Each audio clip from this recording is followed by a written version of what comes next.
partir de agora, meditar na palavra de Deus, meditar no Evangelho, um tema bastante importante, o pecado para a morte, e entendermos o que João quer dizer aqui para os crentes, os irmãos contemporâneos do seu tempo, da sua época, e como nós iremos entender também o que ele queria dizer para eles, no nosso contexto, na nossa realidade.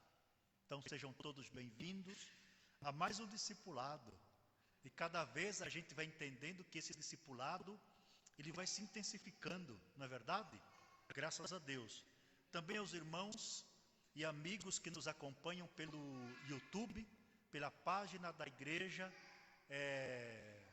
aqui em Toledo, no Paraná, que Deus possa abençoar cada um de vocês. Sejam todos bem-vindos em nome de Jesus. Nós iremos ler a palavra de Deus em 1 João, no capítulo 5, os versículos 16 e 17. Serão 2 versículos e nós estaremos extraindo o significado, a aplicação desses textos para nós esta noite. João vai nos dizer assim, no versículo 16: se alguém vir pecar seu irmão, pecado que não é para a morte, orará e Deus lhe dará vida. Aqueles que não pecarem para a morte, Deus estará restaurando. Há pecado para a morte, e por esse não digo que ore, portanto. Olha o 17: toda a iniquidade é pecado, e há pecado que não é para a morte. Então, a partir de agora, a gente vai começar a compreender, a entender o que significa esses 2 versículos para nós, como entendermos e aplicarmos para as nossas vidas. Existe realmente um dilema, pois a sociedade em si, quando se trata de falta, quando se trata de pecado, de falha, de erro humano, por vezes ela se torna impenitente. Por vezes, essa sociedade, ela também vai procurar, até algumas pessoas pensam de fazer justiça com as próprias mãos, por conta de um erro, de uma falha, de um pecado. Não é verdade? Quando Jesus está diante de uma mulher que é trazida, e diz o texto que ela é surpreendida em um ato de adultério, Jesus vai começar a escrever na areia, e depois ele olha para os seus algozes e diz o seguinte: aquele que não tem pecado, que atire a primeira pedra. Nenhum dos acusadores ficaram, todos deixaram o Senhor, e aquela mulher recebeu de Jesus uma palavra de alento, recebeu de Jesus uma palavra de conforto e de restauração. Jesus perdoou os pecados dela e também deu uma ordem para que ela prosseguisse, ela voltasse para a sua comodidade, para a sua casa, mas que não vivesse mais na prática do pecado. Quem sabe é um dos grandes segredos da Bíblia Sagrada, é quando nós que antes vivíamos na prática do pecado, vivíamos no lamaçal do pecado, hoje nós continuamos sendo pecadores, sim, mas nós somos lavados e remidos pelo sangue do Cordeiro. Nós fomos justificados, e essa justificação não se adquire pelas obras, ao contrário, ela se manifesta pela fé em Cristo Jesus. Glória a Deus. E é apenas através desta fé que nós iremos compreender o que João quer dizer aqui no capítulo 5, nos versículos 16 e 17. Imaginemos agora o contexto em que João está falando para os seus. Realmente muitas pessoas haviam se infiltrado na comunidade cristã, muitos haviam aceitado a fé. E João tem certeza disso, porque quando começamos a leitura, a partir do capítulo 1, capítulo 2 e até o capítulo 5, a gente vai entendendo que muitos vieram a Jesus, E justamente eles cresceram na graça, muitos também adquiriram conhecimento. Mas isso não é suficiente. Nós precisamos aprender a lidarmos com o conhecimento. Nem todo mundo sabe lidar com o conhecimento. Por vezes ele adquire, ele aprende, mas é para a sua própria perdição. Quem sabe João já começa a identificar muitos daqueles que agora, do grupo em que estavam reunidos, eles saem para ensinar uma doutrina, um ensinamento antibíblico. Principalmente, eles começaram a dizer que Jesus Cristo não era Deus. Eles começaram a ensinar que Jesus nunca se encarnou. Eles começaram a dizer que Deus não poderia estar presente na encarnação de Jesus Cristo, que o pecado não era tão grave assim, as pessoas poderiam pecar deliberadamente, que Deus não levaria em conta tais práticas. São coisas dessa natureza que começou a confundir a mente dos cristãos, e João precisava tomar uma postura. João começava agora a entender o prejuízo espiritual que estava sendo causado na comunidade. Esses 2 versículos são importantes, porque ele vai responder com evidências de que Jesus Cristo realmente é o Filho de Deus, e de que nele habitou corporalmente a plenitude do Pai. João vai fazer essa defesa, e é justamente aqui no final desta carta, meus irmãos. João adverte a comunidade contra o terrível pecado da apostasia. Esse era o grande problema, a dificuldade que a igreja estava tendo em identificar aqueles que estavam se apostatando, aqueles que estavam realmente vivendo um outro evangelho, mas por vezes não conseguia deixar o círculo apostólico, não conseguia deixar aquele convívio para assim terem facilidade de semear um ensinamento errôneo, semear uma doutrina falha. Mas João vai convidar a igreja a que permaneçam na doutrina dos apóstolos, glória a Deus. Então ele identifica, e nós só conseguiremos identificar doutrinas errôneas e falhas através do conhecimento da palavra de Deus, através da revelação da mesma. Paulo vai dizer aos Romanos, no capítulo 15, no versículo 4, porque tudo que dantes foi escrito, para o nosso ensino foi escrito. Quando nós crescemos nesse conhecimento, quando nós perscrutamos a Bíblia, quando nós mergulhamos nas páginas da Bíblia Sagrada, ela traz para nós a revelação de Deus através do Espírito Santo. Uma vez resgatados, uma vez que fomos transportados, tirados do reino das trevas e levados para o reino da luz, do amor de Deus, como deve ser a nossa vida, como deve ser o comportamento do cristão, é justamente essas falhas que João começa a identificar. Então nós vamos começar a entender o capítulo 5, o versículo 16, a primeira parte. Ele diz assim: se alguém vir a seu irmão cometer pecado não para a morte, pedirá a Deus. Por vezes é confuso entendermos que tipo de pecado é para a morte e quais são os pecados que não são para a morte. Se analisarmos a palavra de Deus, nós podemos também entender assim. Ora, digamos que você e eu vejamos alguém cometer uma falha, alguém cometendo um deslize, nós precisamos alertá-lo. É nossa obrigação orientar. Isso se chama admoestação. Glória a Deus. Isso se chama repreensão. É como nós fazemos com que esta pessoa volte às suas origens. Isso é repreender. Isso é fazer com que ela caia em si. Nós podemos fazer isso? Também podemos. nós podemos orientar todos aqueles que são nascidos de Deus. Por quê? Aquele que nasceu de Deus não peca? Claro que sim. 1 João 1, 8 e 11.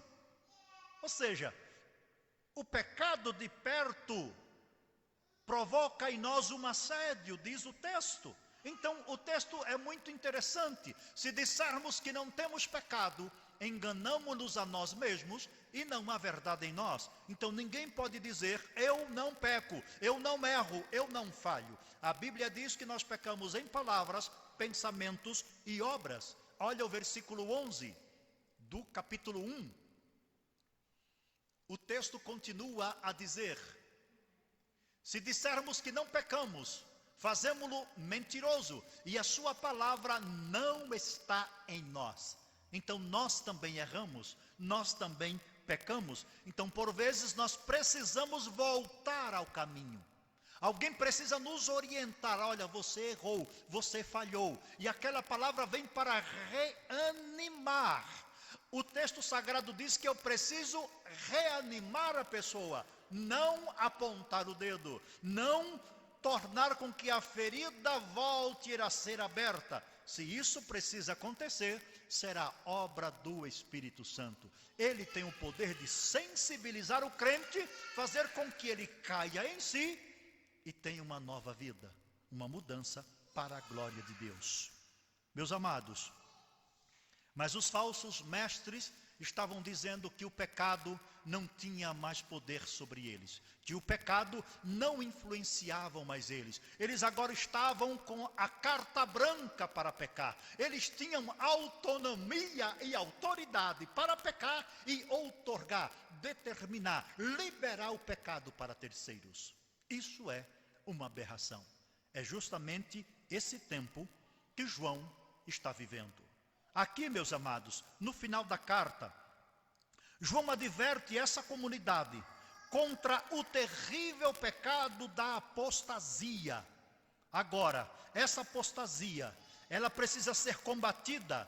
João começa a fazer isso, dizendo que todos pecamos, todos pecaram. E logo entenderemos onde João quer chegar, nos versículos 8 e 10 do capítulo 1. Quando alguém erra, quando alguém peca, a sua atitude deverá ser de pedir a Deus em favor do irmão que pecou. É minha obrigação interceder por você, você deverá interceder por mim. Não podemos falar mal deles, não podemos condená-lo intimamente, mas podemos pedir a Deus em favor dele, para que o Senhor o levante, confortando, perdoando os seus pecados, revelando o seu amor e fazendo brilhar sobre ele a luz do seu rosto. Esse é o papel da igreja. Glória a Deus. Ela não tem o poder de perdoar pecados. Quem perdoa pecados é Jesus, através do sangue derramado na cruz do Calvário. Quando o povo caía em pecado, olha o que a palavra de Deus vai nos dizer.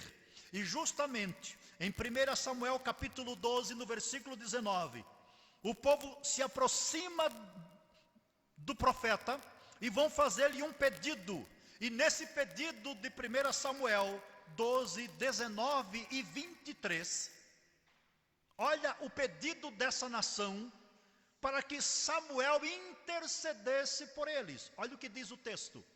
E todo o povo disse a Samuel: roga pelos teus servos ao Senhor teu Deus, para que não venhamos a morrer, porque a todos os nossos pecados temos acrescentado este mal, de pedirmos para nós um rei. Agora, o versículo seguinte, olha o que diz Samuel: não temais, vós tendes cometido todo este mal, porém não vos desvieis de seguir ao Senhor, mas servi ao Senhor com todo o vosso coração. Samuel vai dizer também: ai de mim se eu não interceder por vocês e mostrar a vocês a bondade e o bom caminho. Então é nossa obrigação, como servos de todas as servas de Deus, também interceder, orarem uns pelos outros, glória a Deus. E Samuel faz isso, para que Deus possa abençoar. longe de mim que eu peque contra o Senhor, deixando de orar por vós. Mas por vezes a atitude do ser humano, ela anda na contramão da palavra, porque por vezes endurecemos o coração e usamos as palavras de Caim no capítulo 4 de Gênesis, no versículo 9. Por vezes nós queremos virar o nosso rosto daquela pessoa, queremos não prestar atenção e dar um bom conselho, e dizemos o seguinte: acaso sou eu tutor de meu irmão? Ou seja, se ele errou, se ele pecou, o problema é dele. A Bíblia não nos aconselha dessa forma. A Bíblia não nos aconselha a vivermos resmungando por conta de erros de terceiros. Mas a Bíblia nos ensina a intercedermos uns pelos outros, glória a Deus, a nos sensibilizarmos com a falta. Existe, porém, no texto, uma condição para que Deus atenda essa intercessão: se o pecado cometido de João não foi para a morte. Aqui entramos na questão. Todos os pecados são mortais, mas existe um tão mortal que João classifica à parte como sendo pecado para a morte. Somente aos que não cometerem, diz o texto, é feita a promessa que se segue. Mas será mesmo que existe pecado para a morte e pecado que não é para a morte? Como entendermos o princípio da palavra? Pois no versículo 16 de João, no capítulo 5, onde estamos baseando a nossa leitura, nós vamos compreender. Meus queridos, a Bíblia diz que todos pecaram e destituídos estamos da glória de Deus. Ou seja, o que João está querendo dizer neste texto é justamente para que intercedamos por pessoas. Por exemplo, Jó vai orar por seus amigos em Jó 42, 7 e 9, porque eles ensinaram Jó um caminho que não era de Deus. Eles incentivaram Jó a pecar. E Deus repreende os seus amigos, dizendo que somente iria atender e receber o sacrifício deles se Jó intercedesse por eles. Então o pecado, a falta, o erro deles não era para a morte. Deus não iria abandoná-los. E no capítulo 42, no versículo 10 de Jó, a Bíblia diz que o cativeiro de Jó foi mudado quando Jó orava por seus amigos, glória a Deus. Ele não levou em conta a transgressão deles, a falta que eles haviam cometido. Meus queridos, Moisés também ora por Miriam, em Números capítulo 12. Intercede por Miriam para que Deus tenha dela misericórdia, e foi igualmente atendido. O pecado não era para a morte, ou seja, ela não havia cometido nenhum tipo de resistência, que a gente vai entender daqui a pouco o que é a resistência à voz de Deus, à voz do Espírito Santo. É um contexto muito amplo. Literalmente, João disse: pedirá e dará vida. Quando nós oramos por alguém, nós cremos que Deus irá restaurar. Quando oramos por alguém e intercedemos por ele, nós cremos que Deus tem o poder de restaurar através da nossa intercessão. Glória a Deus. Pedirá a Deus que lhe atenderá. Deus estará ouvindo o seu clamor e dará vida ao irmão caído, se houver no coração dele a disposição do verdadeiro arrependimento. Nós não estamos seguindo Jesus porque somos bons. Nós não estamos seguindo ao Senhor, ou mergulhamos, fazemos parte do cristianismo, porque realmente nós somos pessoas excepcionais. Não, nós aceitamos Jesus, porque o Espírito Santo nos convenceu do pecado, da justiça e do juízo. Glória a Deus. Não há bondade em nós. Na realidade, meus queridos, é o nosso Deus quem faz todas estas coisas. Por nosso intermédio, Ele vai usar você e eu como instrumentos, mas a obra é dele. Vai usar você para pregar o evangelho, pois esse dom de profecia, de anunciar a Bíblia, compete a todos nós.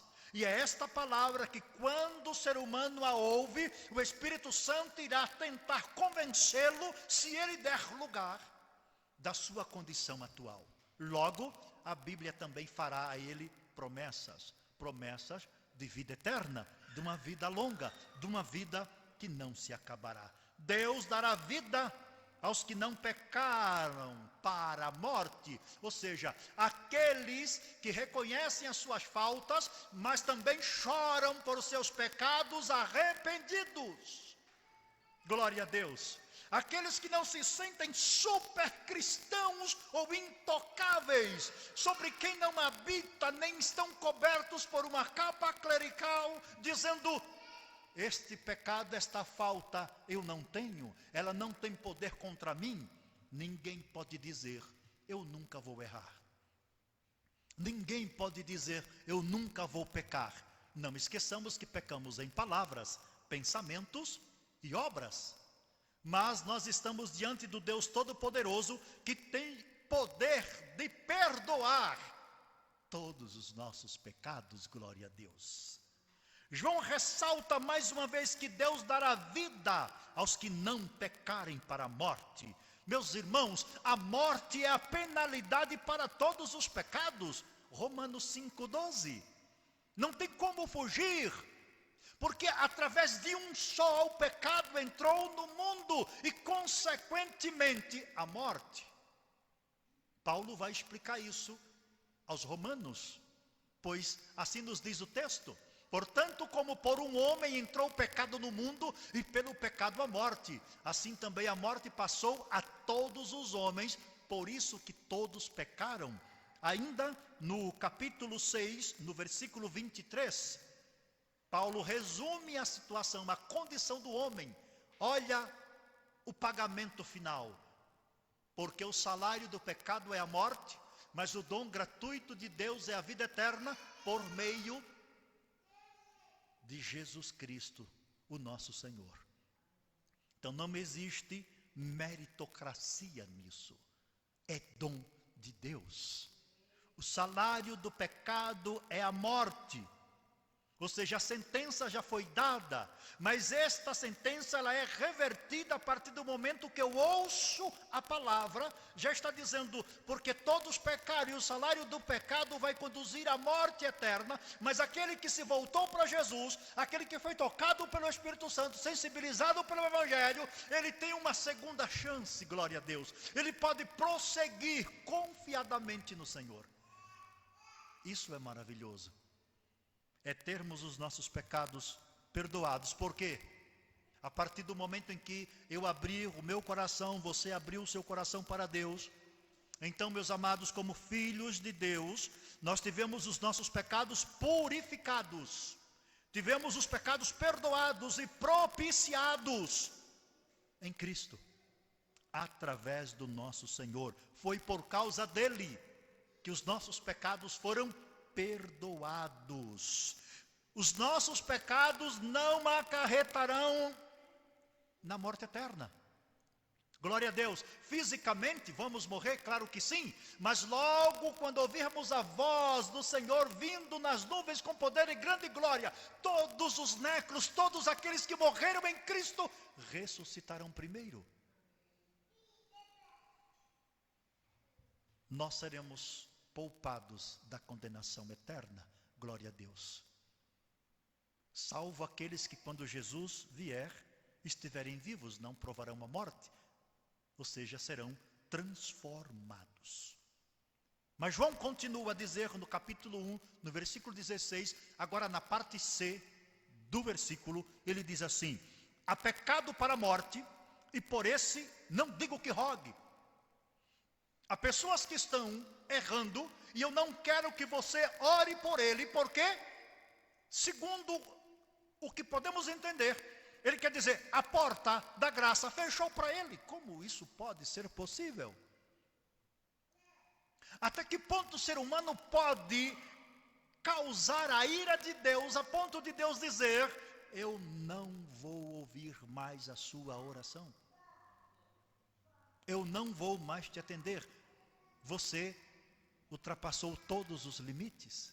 Eu te dei diversas oportunidades. Você teve chance de mudar, de melhorar.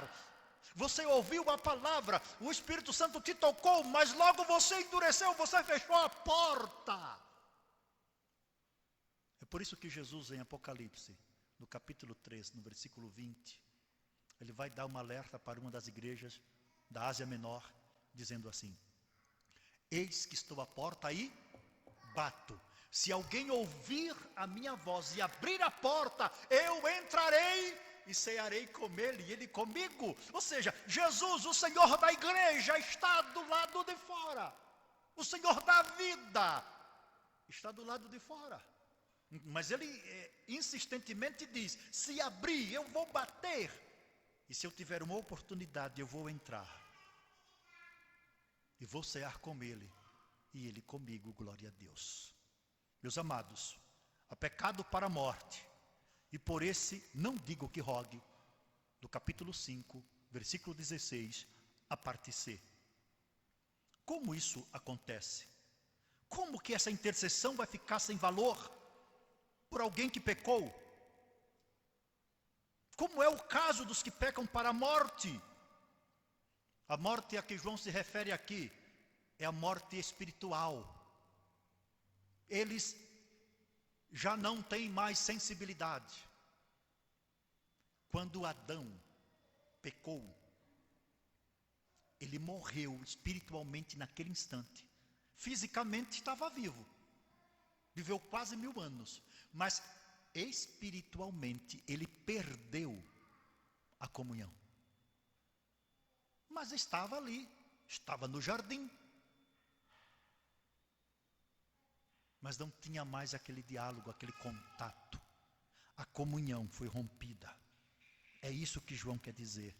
Há um estágio na vida do ser humano, de tanto ele se endurecer, de tanto ele pensar que Deus é bom demais, olvidando, esquecendo da justiça dele, que ele não é mais sensível à voz do Espírito Santo.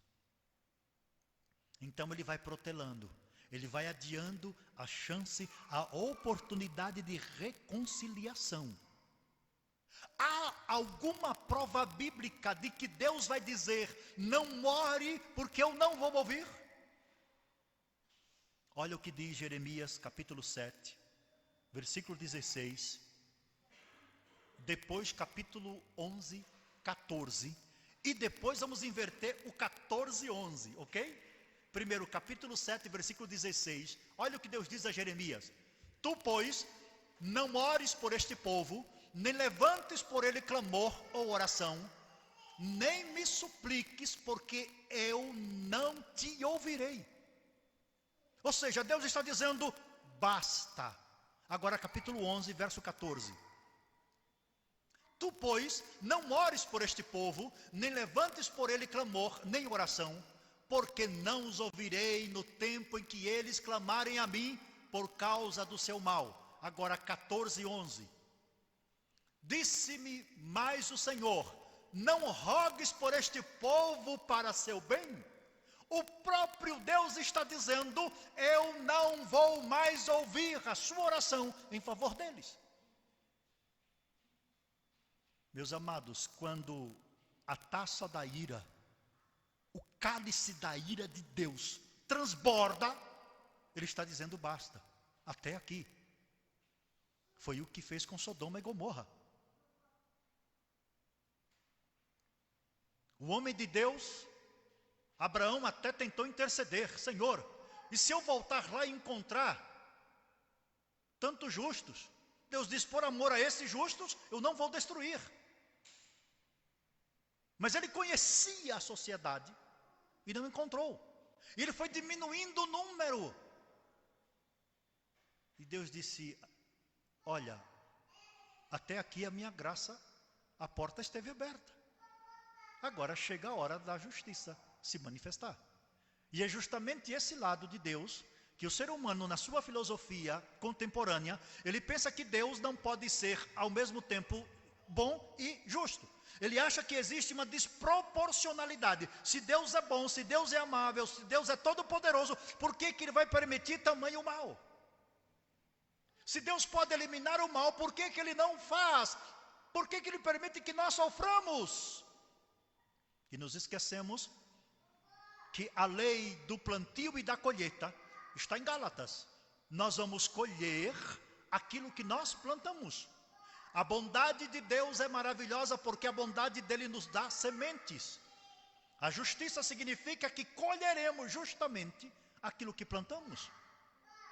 Bondade e justiça não torna Deus desproporcional na sua natureza. Ao contrário, Ele ama na mesma proporção que é justo. Glória a Deus. Ele perdoa na mesma proporção que vai dizer, se você não se arrepender, se você não voltar atrás, a porta vai se fechar. Não haverá mais solução. Ninguém vai interceder mais. Ele diz a Jeremias.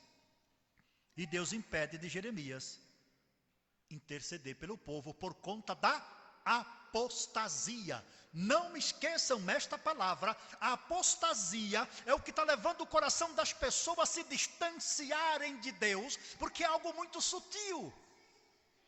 Os apostatas aqui de João eram pessoas que estavam firmes ali aparentemente, mas por trás eles começavam a disseminar doutrinas contrárias ao Evangelho. A apostasia, ela é muito perigosa, e a gente vai falar dela daqui a pouco, porque quero levá-los ao versículo 17 de João 5. Toda injustiça é pecado, e há pecado não para a morte. Olha o que ele diz: toda iniquidade, toda injustiça é pecado, e há pecado que não é para a morte. João não está sugerindo aqui nesse texto que a distinção entre pecado mortal e pecado não mortal implique na existência de pecado que não seja tão grave. Ele não está querendo dizer isso. Pecado é pecado.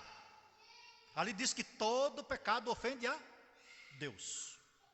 Todo pecado é contra o Deus justo, contra a sua justiça. Portanto, todo pecado traz a morte, que é a penalidade imposta por Deus contra o pecado. Mas o dom gratuito de Deus é a vida eterna em Cristo Jesus, Senhor nosso. O homem tem essa opção. E ele vai dizer, usando Moisés, esse coloca diante de vós dois caminhos. O caminho, uma porta aberta. Eu coloco também diante de vocês uma porta que é vida, uma porta que vai conduzir à morte. Mas ele diz assim: escolhais a vida para que vivais.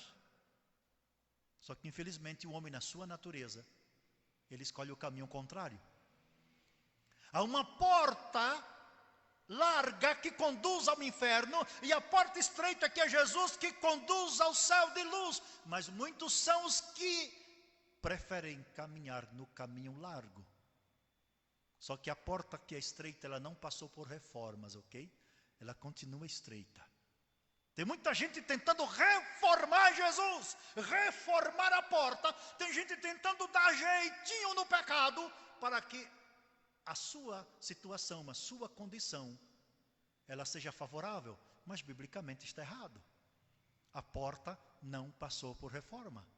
Continuamos sendo pessoas pecadoras, mas crendo na justificação através do sacrifício de Cristo. Glória a Deus. Nós cremos na suficiência do sacrifício de Jesus.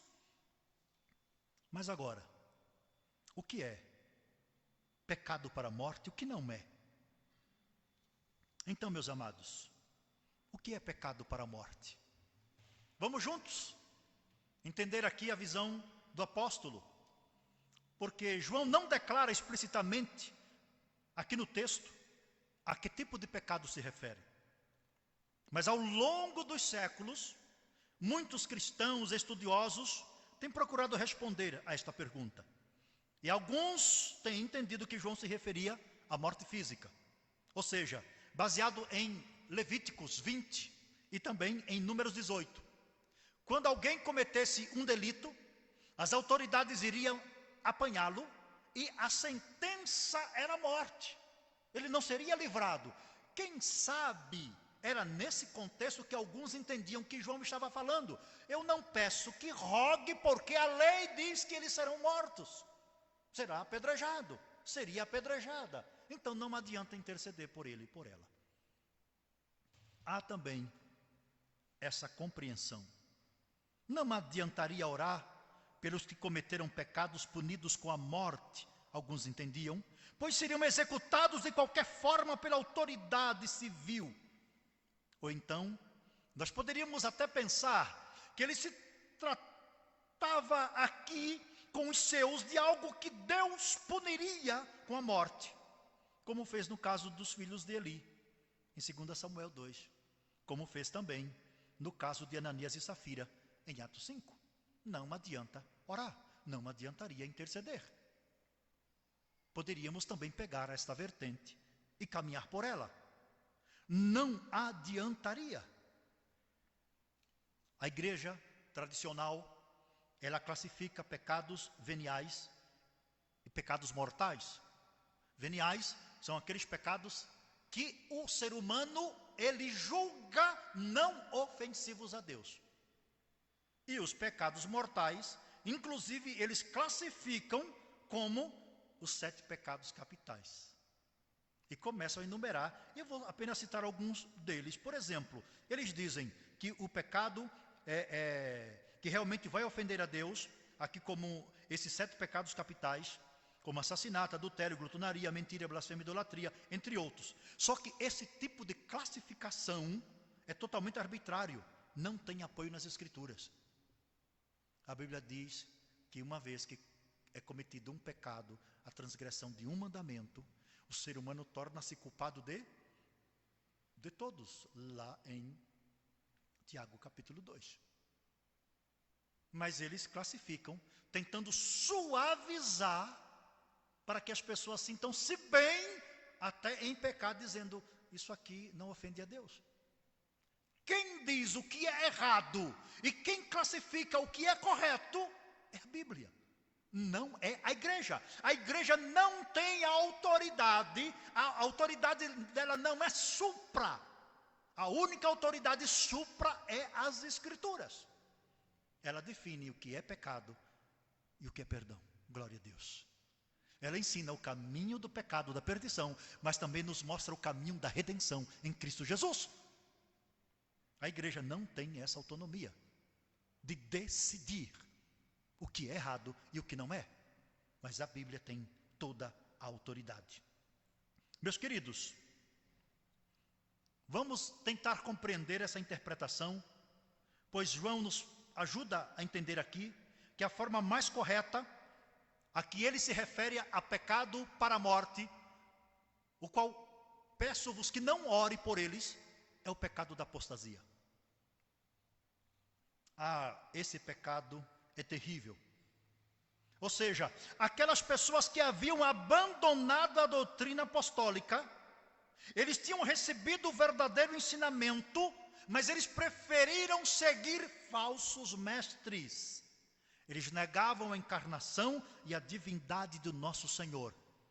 Por mais que alguém tentasse convencê-los de que estavam errados, eles queriam deliberadamente permanecer no erro. Então não tem o que fazer. Tem pessoas que reconhecem que estão erradas, mas eles dizem, o que eu posso fazer? Não posso fazer nada. Eles preferem morrer no erro do que voltar atrás. Isso é apostasia. E João está justamente combatendo este engano que eles estavam mergulhados. Trata-se aqui de um pecado doutrinário, mas era cometido de forma voluntária e consciente. Quem sabe similar ao pecado da blasfêmia contra o Espírito Santo.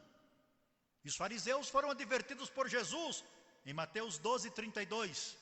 Se vocês disserem alguma palavra ofensiva contra o filho, serão perdoados, contra o pai também. Mas aquele que blasfemar, que ofender o Espírito Santo, não será perdoado nem neste século, nem no futuro. Então não adianta orar por essa pessoa.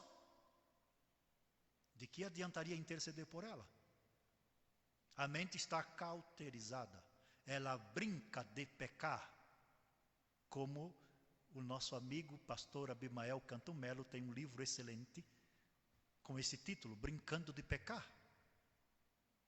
Muitas pessoas brincam e quando as consequências aparecem, elas querem sair, escapar pela tangente, pensando que Deus não deveria agir com justiça. Essas são as faltas. Esses são os tais que João pede por eles não intercedam. Meus queridos, em ambos os casos aqui,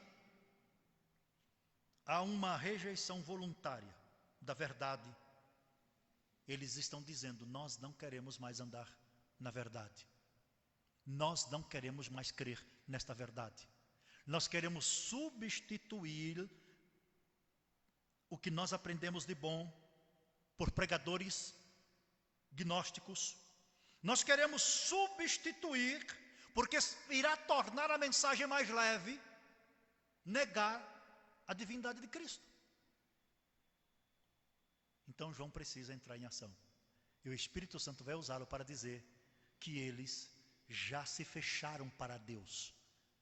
O escritor aos Hebreus vai dizer, quando ouvirdes a sua voz, não endureçais o vosso coração, constituindo-se assim uma blasfêmia. É quando endurecemos, porque o papel do Espírito não é perdoar, não está na sua funcionalidade ainda sendo Deus, mas ele não atrai para si, ele não abroga para si essa atribuição. Quem perdoa pecados é o sangue de Jesus. Então Cristo vai dizer, aquele que ofender o Filho tem perdão, aquele que ofender o Pai tem perdão, mas aquele que ofender o Espírito Santo, aquele que irá tentar convencer o homem de que Jesus é o Salvador, aquele que irá tentar convencer o homem de que o sacrifício dele valeu a pena, aquele que vai fazer com que o homem reconheça que Jesus é o caminho, a verdade e a vida, mas ele vai fechar o coração, ele vai trancar-se para essa possibilidade. E vai chegar uma hora que ele não vai mais ouvir a voz. Ele não será mais sensibilizado. E aquele que está se apostatando, ele não vai sair desse estágio. Infelizmente. Ele acha que está bom. Gente, a apostasia, ela é tão perigosa, é como a dracma perdida. A dracma perdida, ela estava dentro de casa. Este é o grande perigo da apostasia. É quando pessoas pensam que estão agradando e servindo, mas na verdade o coração está longe de Deus. Eles até podem passar anos e a vida toda na igreja, mas eles estão com uma dracma perdida. É quando os valores vão se perdendo, é quando aquilo que é bom, aquilo que é louvável, aquilo que é amável, aquilo que é de boa fama, aquilo que é puro, aquilo que é verdadeiro, perde o sentido para mim. Aquilo que é espiritual não resulta mais em alegria no meu coração. Vamos ter uma vigília. Aparece 2 ou 3. Já imaginou? Mas a vigília não é para crente? Vamos ter tal trabalho na igreja espiritual. Eu estou tão cansado hoje. Isso vai levando tempo. E quando nós nos dermos por si, gente, esses trabalhos, esses encontros, não farão mais diferença. Eu estou me apostatando. Mesmo dentro da igreja. Esse é o perigo da apostasia. E quando o coração fecha para essas coisas, ele não é mais sensível à voz de Deus. Aí você vai orar por ele, vai interceder, vai clamar, vai até jejuar, mas não tem jeito, ele diz não. Ele vai tomar a postura da música famosa no Brasil, da Gabriela. Eu nasci assim, eu cresci assim e vou morrer assim. Infelizmente, essa não é a atitude correta. E nós estamos aqui porque o amor de Deus nos constrange. Glória a Deus. Nós não somos perfeitos. Amém? Você e eu não somos perfeitos. Nós não somos, jamais, e longe de nós essa pretensão. Mas foi através do sacrifício de Jesus que chegamos até aqui, crendo piamente na manifestação deste amor. Ah, meus irmãos, e provavelmente sobre pessoas que se apostataram dessa forma, que o autor aos Hebreus escreveu dizendo, no capítulo 6, versículos 4 ao 6, a gente já caminha para finalizar a visão de João, para podermos entender aqui também o contexto. É impossível outra vez renová-los para arrependimento. Ou seja, olha o que ele vai dizer. O coração dele está tão fechado, ele se acostumou tanto com o pecado, que agora é um bichinho de estimação. Então, o escritor aos Hebreus vai dizer, é impossível outra vez renová-los para arrependimento, visto que de novo estão crucificando para si o Filho de Deus, expondo a vergonha. Não existe outro sacrifício. O escritor ainda vai continuar a dizer. Não é jejum que vai mudar a história. O jejum não substitui a morte vicária de Cristo. Vigília não substitui o que Jesus fez na cruz. Não, nada pode substituir o sacrifício de Jesus. Ele é único. Glória a Deus, suficiente. Penitência não vai resolver o problema do pecado. Eu vou pagar uma promessa caminhando 10 quilômetros a pé ou 1 quilômetro ajoelhado na rua, embaixo de um sol escaldante. Não vai resolver. A única solução está no sangue de Jesus. Não resta outro sacrifício. Por mais que o ser humano tente costurar, fazer emenda ali, não. O sacrifício de Jesus é suficiente, glória a Deus. Somente nele nós encontramos o verdadeiro caminho para o perdão. Olha como ele descreve aqui a situação como sendo um viver deliberado no pecado após o recebimento do pleno conhecimento da verdade. Nesse caso ele diz, já não resta sacrifício pelos pecados. Pelo contrário, certa expectação horrível de juízo e fogo, e esse fogo é vingador, prestes a consumir os adversários, em Hebreus capítulo 10, versículo 26 e 27. Esse pecado, meus amados, é descrito como calcar aos pés do Filho de Deus, profanar o sangue da aliança com que foi santificado e ultrajar o Espírito da graça, diz Hebreus 10, 29. Então João vai dizer, não adianta orar mais por ele, porque ele não quer. Você já encontrou alguém assim? A primeira coisa que ele vai te dizer é, eu já sei de tudo. Então não adianta pregar para ele. Ele não quer. Ele já se sente autossuficiente. Mas, meus irmãos, o favor de Deus é imerecido. A salvação não vem por obras. Paulo vai dizer aos Efésios capítulo 2, versículo 8, por graça sois salvos por meio da fé, não vem do mérito humano. O grande problema do ser humano está no orgulho guardado no peito. Devido à minha posição e condição financeira na sociedade, eu queria ter o poder de poder comprar a salvação e esfregar na cara de muita gente que eu pude comprá-la. Não importa o preço que Deus coloque. Mas não conseguem, porque ela é de graça. Glória a Deus. É graça, meus amados. Isso fere o orgulho do ser humano. Porque ela é tão gratuita que o ser humano mais poderoso do mundo, mais rico do mundo, não pode comprar, glória a Deus. É questão de fé, é questão de crer.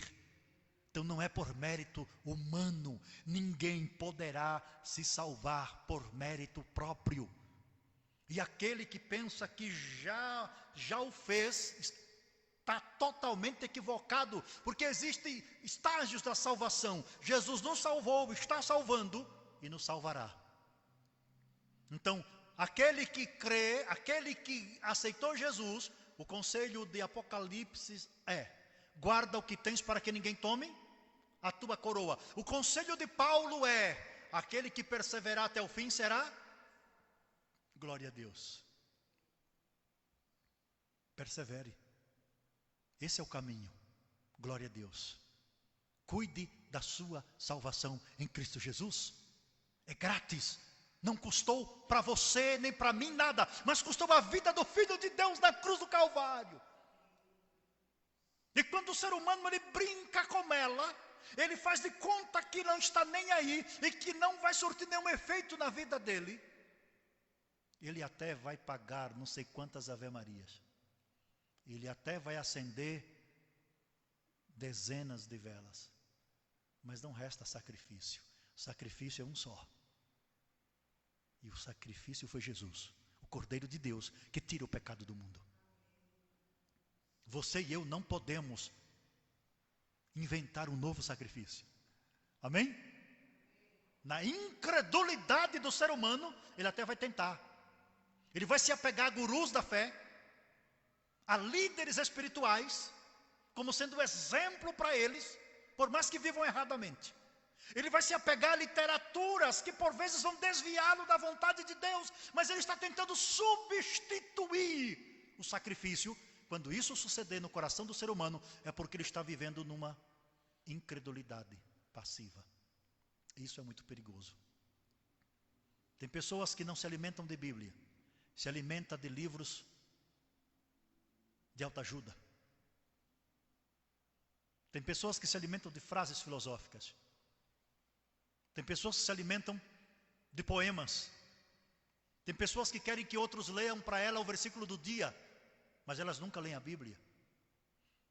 Paulo vai dizer aos Romanos capítulo 10, versículo 17, porque a fé vem pelo ouvir, e o ouvir é pela palavra de Deus. A fé só é alimentada, ela só é despertada quando o Evangelho penetra. E se o Evangelho não penetrar a pele, não existe milagre dentro de nós. O Evangelho tem que penetrar, glória a Deus. E quando a pessoa se fecha para o Evangelho, ela não quer mais saber, ela se sente boa demais, que não quer saber de igreja, não quer saber de Jesus. Lembra de Naamã? Para que Rio Jordão, Siaba, Nefarfá? Lá tem águas melhores. E o ser humano moderno, ele vai dizer, para que igreja, para que Deus, para que Jesus, se lá eu tenho águas melhores? Lê do engano.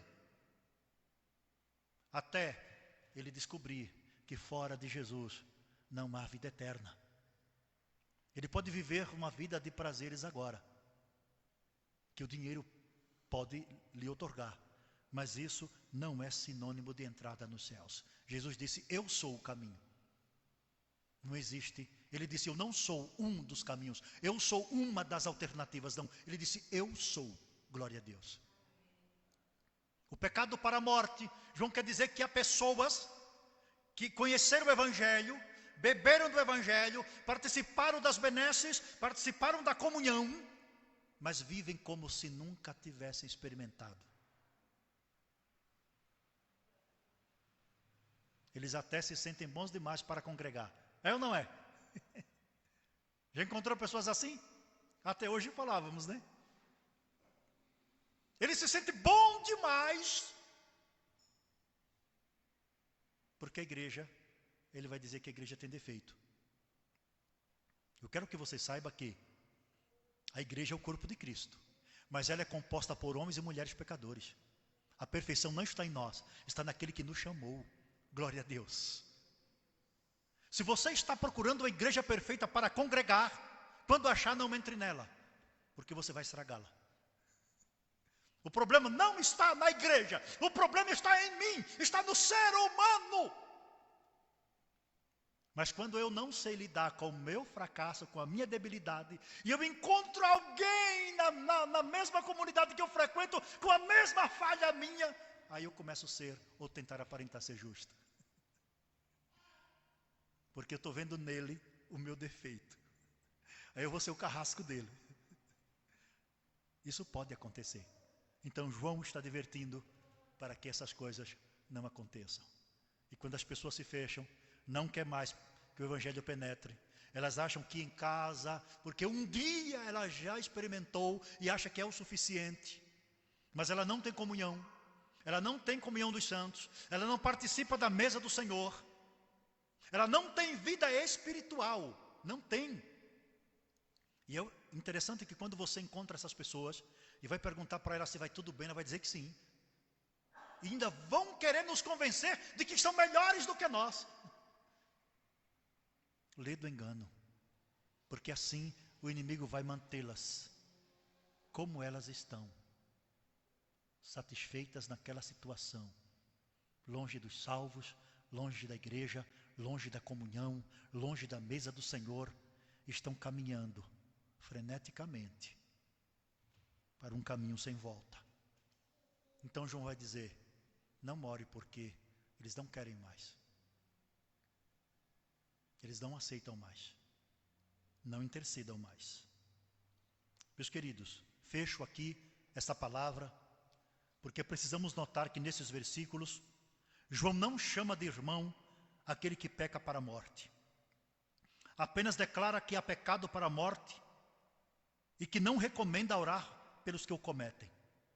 É evidente que os nascidos de Deus, vai dizer o texto, aquele que é nascido de Deus não vive pecando deliberadamente.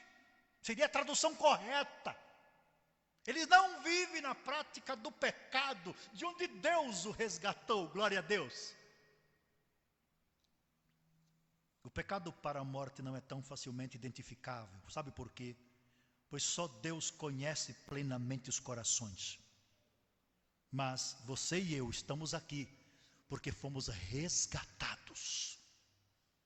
Só existe clareza, nós só podemos criar uma resistência contra as heresias e contra a apostasia, quando a Bíblia realmente fizer a diferença em nossa mente e coração. Você quer ver uma igreja desprovida de Deus e de Jesus? É só tirar a Bíblia do púlpito. E hoje ela já desapareceu de muitos púlpitos. A Bíblia está escassa até nas igrejas.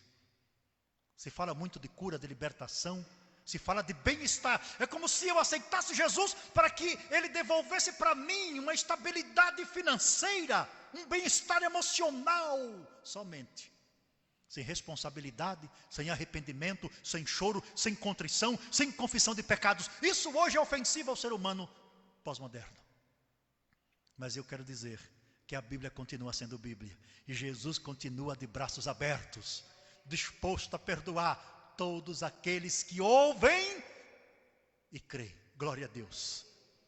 E quando o ser humano crê e se achega ao Senhor, o Espírito Santo vai fazer todo o trabalho de prepará-lo para a salvação. É um processo divino. Que Deus nos abençoe, que o Senhor nos guarde e que possamos, através da fortaleza do Senhor, continuarmos caminhando para o prêmio soberano da vocação que Ele nos chamou. Amém? Ele nos chamou para a salvação. O conhecimento que Ele te deu não é para você nem eu nos perdermos. Eu tenho que saber lidar com Ele, glória a Deus. E ajudar os santos nessa caminhada. Que o Espírito Santo continue sendo o Paráclito, aquele que ensina. Ele ainda precisa ter voz na igreja. Glória a Deus. O Espírito Santo precisa ter voz das mensagens, porque Ele é o maior evangelista da história. É Ele quem convence, glória a Deus. Isso é maravilhoso. Então não existe meritocracia no Edilson, nem em você, nem em nenhum dos nossos ouvintes que estão em casa acompanhando esta mensagem. Toda a bondade habita em Deus. Vivamos. A Bíblia nos aconselha através de Pedro, antes crescei na graça e no... É isso que estamos fazendo todas as terças aqui. Aleluia, glória a Deus. Crescendo na graça, nós já crescemos, estamos cheios dela, transbordante de graça. Mas não pode faltar o conhecimento, amém? João, quando apresenta Jesus, em João 1,14, ele vai dizer que o verbo se fez carne e habitou entre nós, tabernaculou entre nós, e vimos a sua glória como do unigênito, cheio de graça e de... Então graça e verdade caminham juntas, glória a Deus, amém? Tem muita gente cheia de graça, mas falta a verdade, está incompleto. As duas coisas caminham de mãos dadas. E é isso que nós queremos fazer para a glória de Deus. Vamos colocar de pés, por gentileza. Glória a Jesus. Nós vamos falar com Deus, nós vamos orar, porque nós mantemos um desafio de toda terça, nós deixarmos que o Evangelho, ele trata muitas questões. Na próxima terça, nós iremos falar sobre Jesus, homem. A humanidade de Jesus. Glória a Deus. O que tem na Bíblia a enriquecer o nosso conhecimento? Nós vamos usar Lucas 2 e vamos usar também Mateus 4, Lucas 4 e aos Hebreus capítulo 5, na próxima terça, ok? Glória a Deus. Estaremos juntos aqui desvendando, descobrindo a beleza da humanidade de Cristo. 100% homem, mas não deixou de ser Deus, 100% Deus. Vamos falar com o nosso Senhor? Agradeça a Ele, porque o fato de você e eu estarmos aqui é fruto da graça, do favor imerecido. Eterno Senhor, em